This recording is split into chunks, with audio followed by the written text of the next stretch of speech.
Assalamualaikum warahmatullahi wabarakatuh.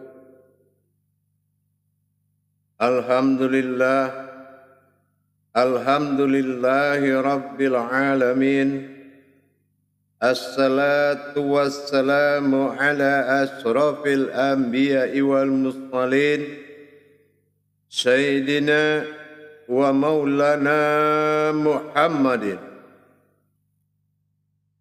Ashhadu an la ilaha illallahul malikul haqqul mubin wa ashhadu anna Muhammadan abduhu wa rasuluhu syarikul wa'dal amin. Allahumma salli wa sallim wa barik wa karim azanil nabil karim idnil lazi min jamalika wa innal lazi fin jalalika wa innahu fin kitabika.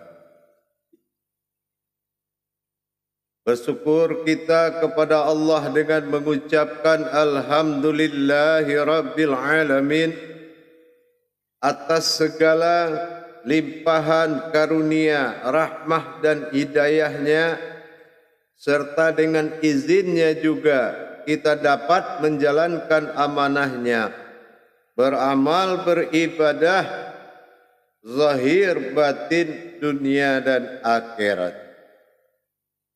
Bersalam kita tidak akan pernah kita lupakan. Marilah sama-sama kita panjatkan kepada junjungan kita Nabi Allah, Nabiul Akhirul Zaman, Rasulullah Muhammad sallallahu alaihi wasallam. Atasnya kalimahnya kita kalamkan dengan membaca Allahumma salli ala Sayyidina Muhammad wa ala alihi Sayyidina Muhammad. InsyaAllah, alhamdulillah, kita panjatkan segala puji syukur kita kehadirat Allah Subhanahu wa Ta'ala.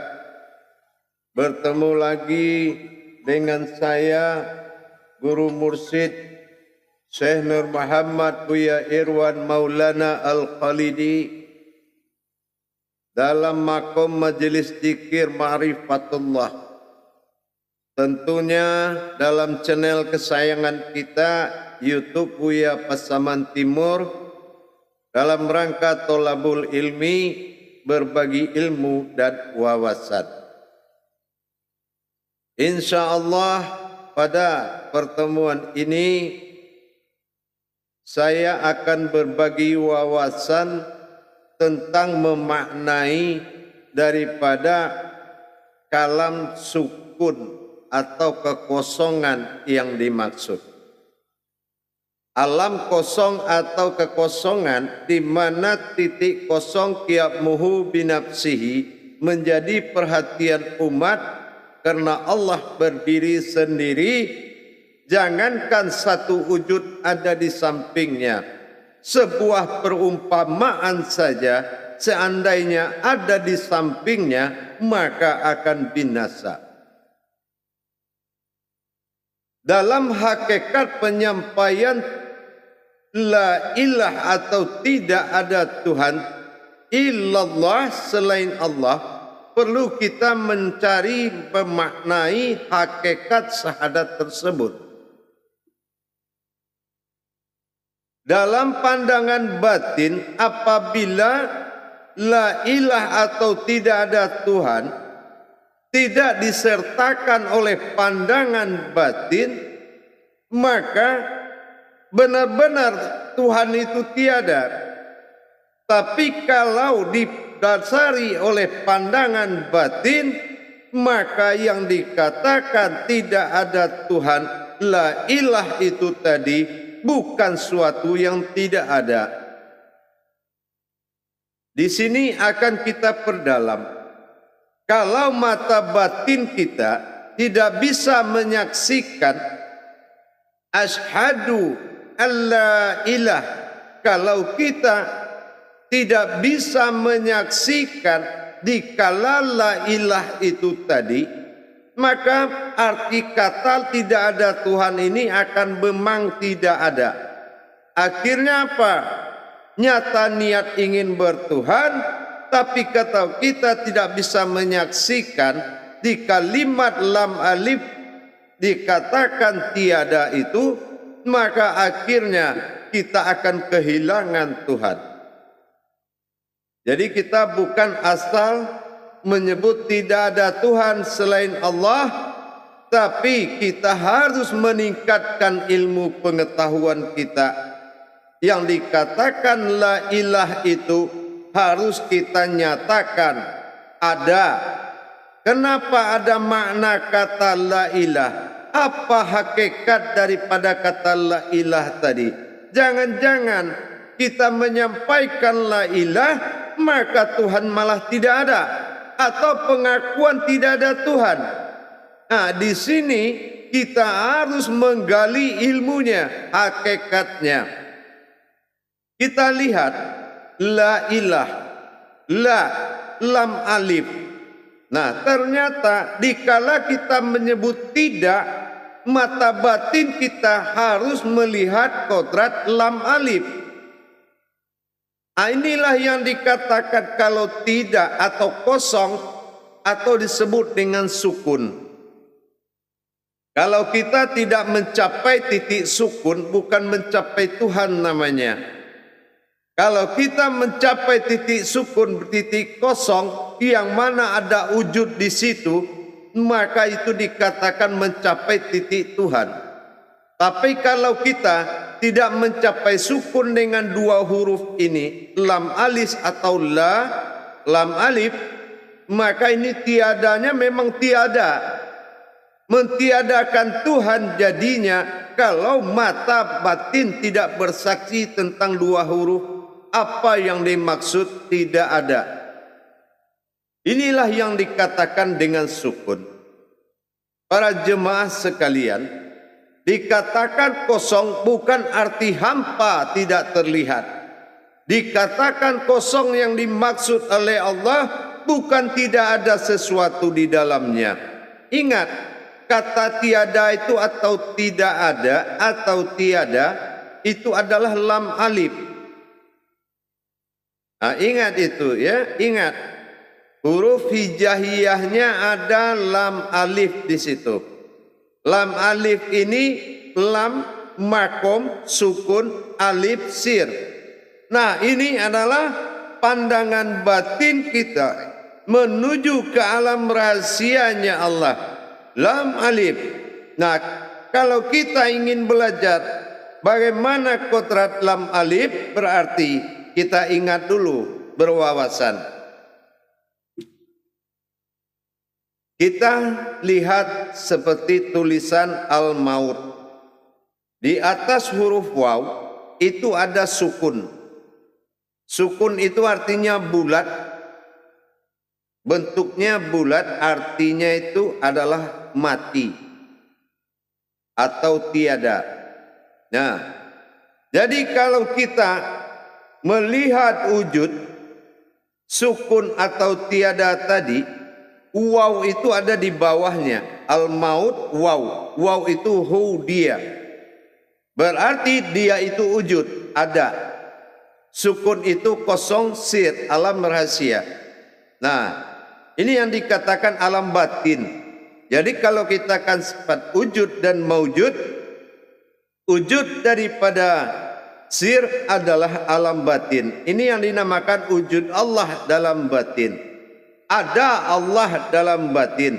Jadi kalau kita bilang la, kalau mata batin kita tidak melihat sandaran daripada kalimat la tadi, dikhawatirkan mentiadakan Tuhan. Inilah yang paling berbahaya kalau tuntutan syahadat kita tidak memiliki potensi ilmu di dalam tuntutan tersebut. Hadirin jamaah kaum muslimin dan muslimat rahimakumullah. Kita memang Kalau Allah katakan aku dalam prasangka umatku, maka kita jangan berprasangka lemah, tapi kita harus benar-benar menuntut ilmu. Benar-benar berilmu tentang pernyataan ketuhanan yang didirikan oleh rukun tauhid, syahadat awal dalam hukum Islam. Kalau syahadatnya itu sudah rusak, subhanallah, semua akan rusak. Hadirin jamaah, makanya kita harus meningkatkan kualitas ilmu di dalam memahami amanahnya Allah. Lam alif la, mana kemana arah batin dalam penyebutan tiada tadi? Ya, la kemana arah batin? Maka ingat, kosong ini dinamakan sir atau sukun, sementara alif ya adalah wujud, ada. Jadi disinilah di dalam kekosongan dia itu ada. Makanya pandangan batin kita menuju kekosongan kolbi dan merasakan ada wujud di dalam kekosongan tadi. Nah, wujud itulah yang dinamakan ilah. Nah, karena dia berpotensi batin, karena belum menjadi Tuhan, maka dia katakan aku ada tetapi belum Tuhan. Wujudun la ilah, artinya la ilah. Jadi kita melihat wujud ilah itu dinamakan batin bilah. Jadi kalau kita membaca syahadat la ilah, kita harus melihat di dalam alam kabir sukun tadi, yaitu ada wujud rahasia bernama bilah. Bilah itu artinya batinnya Allah. La haula wa la quwata illa billah. Nah, disinilah benar-benar kita menguasai la ilah, kekosongan yang tinggi di dalam kalbi, tapi ada wujud di dalam, maka dilihat dalam perwujudan.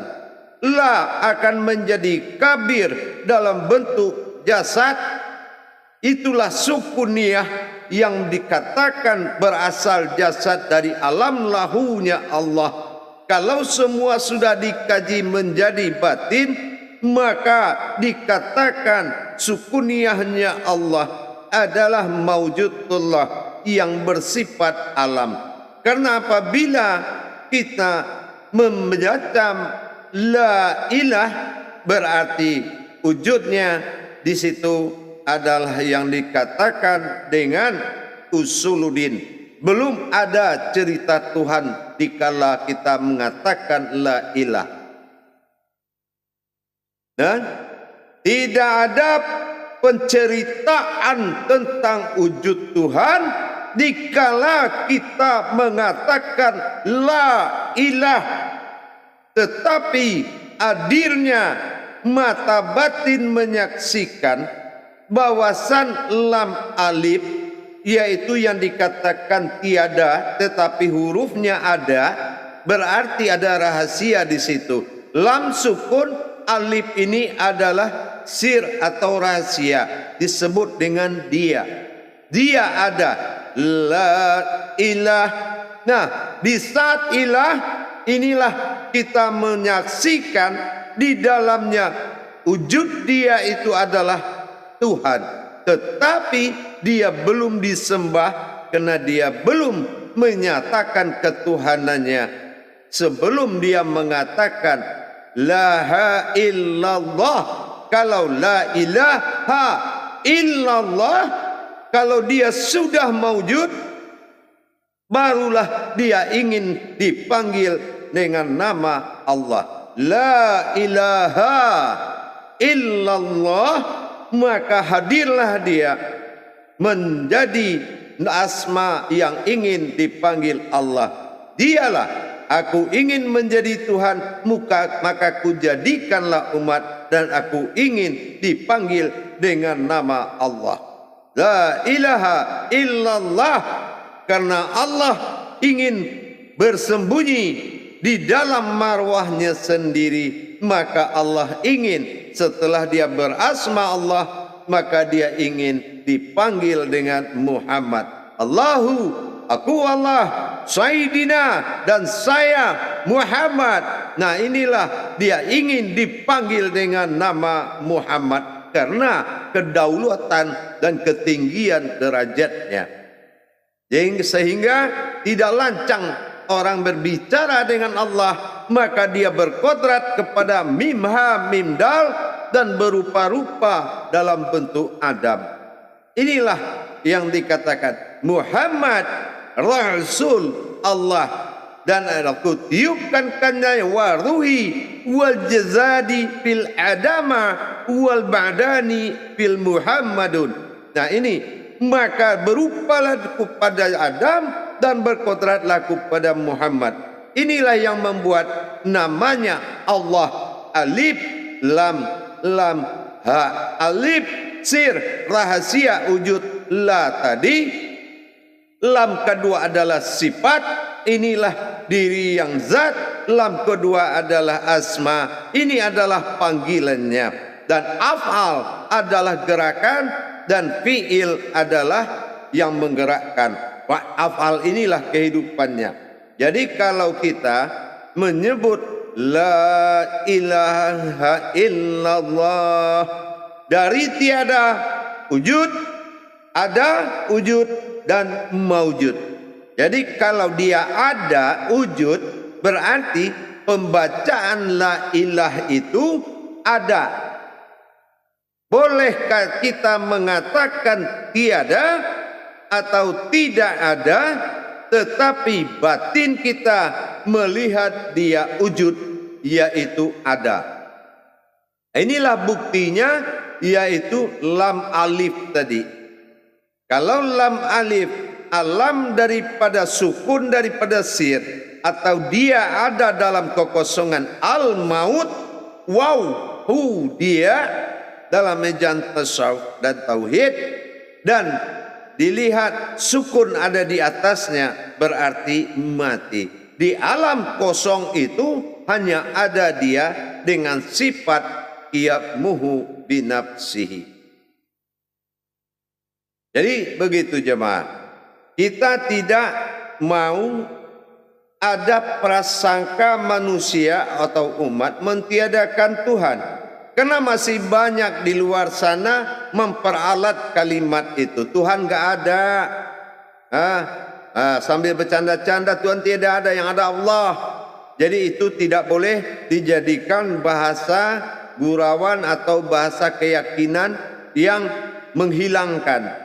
Justru itu juga tidak boleh kita hanya menyatakan ikrar diri kita. La ilah, tidak ada Tuhan selain Allah.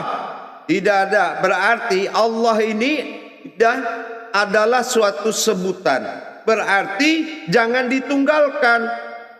Kalau kita tunggalkan dengan niat, itu kita salah. La ilaha illallah, tidak ada Tuhan selain Allah. Allah bukan tunggal, ahad.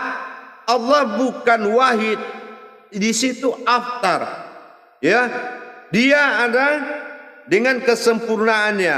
Tapi kalau kita sudah bicara wahid tunggal, nah kembali kepada ketuhanannya, ilahi nas, nah ini akan merancu kalau kita tiba-tiba hanya meniatkan Allah itu satu, tiba-tiba ada Allah.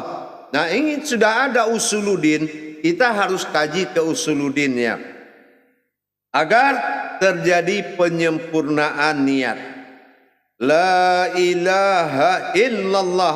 Allah, aku ingin dipanggil Tuhan, kata dia dipanggil Allah. Aku ingin menjadi Tuhan, maka aku ingin dipanggil Allah. Nah, Qudsi Allah mengatakan, makanya kita harus menjadikan maujud dan wujud itu beda. Ilah dengan Allah itu, ilah adalah wujud, Allah itu setelah maujud. Ini namanya awaluddin marifatullah. Kalau kaji tentang Allah itu awaluddin. Tapi kalau dikaji wujud Tuhan sebelum bernama Allah ilah, itu adalah asal diri. Awalul wajibin alal insani wa maififatul illahi bi istighani. Itu dia. Awal diri adalah ilah Tuhan tunggal menjadikan umat. Agama waktu itu belum ada. Nah, setelah berhasil dia jadikan umat dari dirinya yang dinamakan insan atau rohani, maka aku ingin dipanggil Allah, maka wujudlah penciptaan. Mewujudlah penciptaan Adam. Dikala itu bagaimana proses penjadian umat dan Tuhan. Nah, ini awaludin marifatullah. Barulah kita dikatakan dengan itu awaludin. Makanya kalau kita para hadirin jamaah, kesempurnaan dalam mengkaji Islam ada 3. Pertama usuluddin dulu. Nah yang kedua awaludin. Nah yang ketiga baru fitin agamanya. Jadi jangan dulu kita adabnya fitinnya lebih awal. Ini akan susah untuk mendapatkan sholatul fil maghrib. Susah untuk mendapatkan mikrot sholat tadi. Kenapa? Karena tidak awalul wajibin alal insan. Mana yang awal bagi diri? Awaludin marifatullah. Mana yang awal sama agama? Nah gitu ya. Jadi kalau kita sudah mengkaji lihat sukun itu berasal dari kata la. Lam alif alam sir. Alam sir. Kalau alam sir, alam sia. Katanya tidak ada. Tapi lam alifnya ada. Al-Quran bukan ejaan bahasa. Al-Quran kodrat. Menilai tauhid dari kodrat. Bukan ejaan bahasa. Ya, artinya kalau kita ingin meningkatkan ilmu, lebur ayat menjadi kauliyah, lebur kauliyah menjadi munajat, lebur munajat menjadi ma'rifat. Inilah keberuntungan afqala fil mu'minin. Nah, inilah dikatakan beruntunglah orang-orang yang berilmu. Insyaallah pada jemaah sekalian. Mudah-mudahan hakikat mata batin di dalam penyebutan tidak ada Tuhan tidak lagi menjerumuskan ente mulai saat ini. Tetapi meningkatkan derajat dan marwah dirimu dengan hidupnya mata hatimu mengucapkan tidak ada Tuhan, tapi mata hatimu melihat adanya Tuhan, tapi belum bernama Allah. Mudah-mudahan insyaAllah bermanfaat bagi kita semua. Dan apabila ingin melanjutkan pemahaman, silakan menghubungi nomor di layar YouTube yang telah kita siapkan, dan grup-grup yang tempat memahami dan belajar agar halal dan mabrur untuk diamalkan. InsyaAllah mudah-mudahan YouTube kita akan hanya menghimbau, memperdalam pengetahuan agar terlepas daripada sifat ingkar dan mungkar kita, dan terlepas dari mempersekutukan Allah, dan tidak terlena dari cerita yang tidak membawa kamu. Kalau sebuah cerita semua orang bisa bercerita, tapi menuntunmu untuk dekat dengan Allah harus melalui imam dirimu sendiri, yaitu mursyidmu. Carilah mursyid, insyaallah pasti Allah kabulkan, pasti Allah buka pintunya. Barakallahu ya Karim, ya Rahman ya Rahim. Kaum muslimin wal muslimat dimanapun berada, saudaraku seiman, mudah-mudahan bermanfaat apa yang saya sampaikan. Jangan kamu tiadakan Tuhan dengan mulutmu kalau batinmu belum menyaksikan adanya Tuhan, karena Dia ada di dalam ketiadaan. Inilah arti dari kata aku ada di dalam ketiadaan. InsyaAllah. Akhirul kalam, wabillahi taufiq wal hidayah. Wassalamualaikum warahmatullahi wabarakatuh.